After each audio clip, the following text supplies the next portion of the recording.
মঞ্চে এসে আসন গ্রহণ করেছে উপজেলা বিএনপির সংগ্রামী সাংগঠনিক সম্পাদক আলাদ আব্দুল করিম।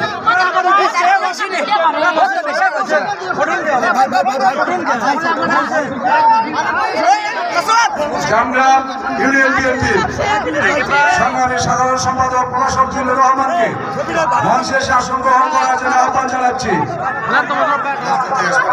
সম্মানিত প্রিয় নেতৃবৃন্দ, আপনারা যারা রাস্তায় রয়েছেন অনুগ্রহপূর্বক ফিল্ডের মাঝে চলে আসুন। অনুগ্রহপূর্বক আপনারা ফিল্ডের সামনের দিকে চলে আসুন। সম্মানিত প্রিয় সকল পর্যায়ের নেতৃবৃন্দ, এত লোক খাবারে খালি